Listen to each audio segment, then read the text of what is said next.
আজ চলে এসেছি একাদশীর দ্বিতীয় পার্ট নিয়ে। তো আগের পার্টে তোমাদের দেখিয়েছিলাম যে একাদশী দিন আমি কিভাবে ভগবানের সেবা দিই। তো দ্বিতীয় পার্টে এখন তোমাদের সঙ্গে শেয়ার করব যে আমি তুলসী মহারানীকে কীভাবে সেবা দিই আর কি।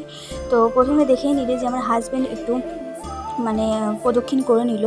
তো তারপর আমি চলে এসেছি তুলসী দেবীকে জল দান করে দিলাম। তারপর দেখো এখন প্রদীপ আর ধূপকাঠি দিয়ে একটু আরতি করে নেব। তো তারপর আমিও প্রদক্ষিণ করে নেব। তো এইভাবে কিন্তু রোজ দিন, শুধু একাদশী বলে নয়, প্রত্যেকটা দিনই আমাদের এইভাবে পুজো কাজ চলতেই থাকে। তো এরকমই আমি সকাল সন্ধ্যা দুবেলাতেই আর কি প্রদক্ষিণ করি তুলসী মহারানীকে। তো এটাই। তো চলো। तुझ बिन कौन संभाले मोरे कान्हा मुरली वाले अपने तू दर्श। মহারানীর সেবা কমপ্লিট করে এখন আমি পঞ্চতত্ত্বের মন্ত্রটা জপ করে নেব। তো তারপর কিন্তু একটু মহামন্ত্র জপ করে নেব। তো প্রতিদিনই 6 মালা করে জপ করার সুযোগ পাই আমি। তো তার বেশি করতে পারি না, সাংসারিক নানা রকম ব্যস্ততার মধ্যে থেকে 6 মালাই করতে পারি তো এখনও পর্যন্ত। আর তারপরে যদি পারি অবশ্যই আরও বেশি করে জপ করাটা তো খুবই খুবই ভালো আর কি। তো যাই হোক, এখন 6 মালা করছি, পরে আস্তে আস্তে এটাকে আরও বাড়ানোর চেষ্টা করব, এটাই। তো এখন দেখো, দেখতেই পারলে যে ওটা কিন্তু ময়দা নয়, ওটা হচ্ছে সাবু। তো সাবুর লুচি বানাবো আজকে। তো ওই জন্য সাবুটাকে পেস্ট করে নিয়েছি আর কি মিক্সচারে। তো তারপর দেখো ওটা চিনি আর সাদা তেল দিয়ে, তো তারপরে জল দিয়ে একটু মেখে নিলাম। আর এখানে দেখো সবজিটা করে নেব। সবজিটার মধ্যে রয়েছে আলু আর পেঁপে আর একটু লঙ্কা কুচি করে রেখে দিয়েছিলাম আর কি। তো এটাই। তো দেখো তেলে আর কিছু সোমবার দিইনি, আর হচ্ছে সাদা তেল নেবে, সানফ্লাওয়ার অয়েল, তো ওইটা দিয়েই করা। আর এখানে দেখো সন্দক লবণ দিয়ে দিয়েছি।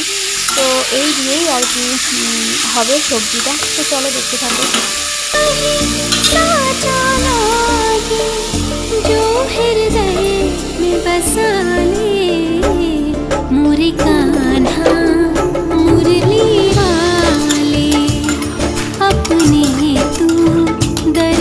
লুচি ভাজার জন্য এখানে কড়াইটা আমি বসিয়ে দিয়েছি, তেলটাও প্রায় গরম হয়ে এসছে।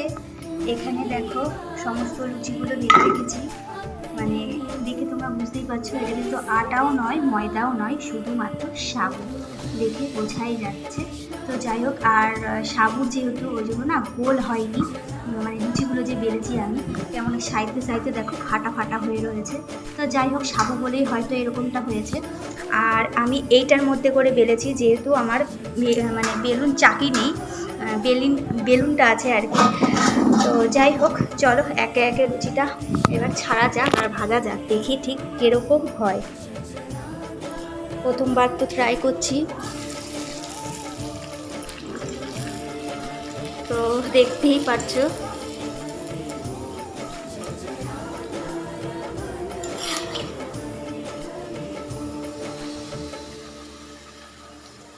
লুচিটা কিন্তু ফোলেনি, আমাদের আটা আর ময়দার লুচি যেরকমটা ফোলে আর কি, এইটা কিন্তু সেরকমটা ফোলেনি, পাঁপড় পাঁপড় টাইপের যেরকম হয় না, দেখো সেরকমই হয়েছে।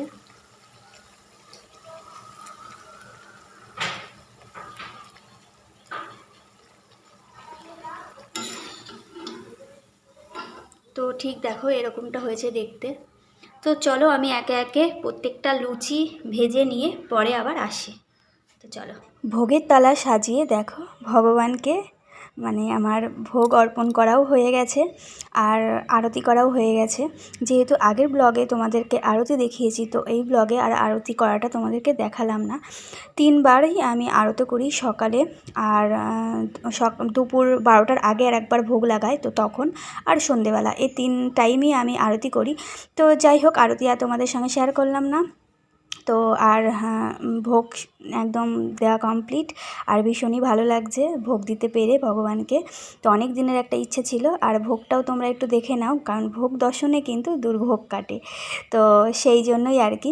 তো যাই হোক, ভোগ অনেক দিন ধরে দেওয়ার ইচ্ছা ছিল, তো আমাদের গুরুদেবের নির্দেশ আমরা পাইনি যে মানে অন্নভোগ আমাদের ভগবানকে দেওয়ার জন্য, যেহেতু আমরা এখনও পুরোপুরিভাবে ভেজিটেরিয়ান হতে পারিনি।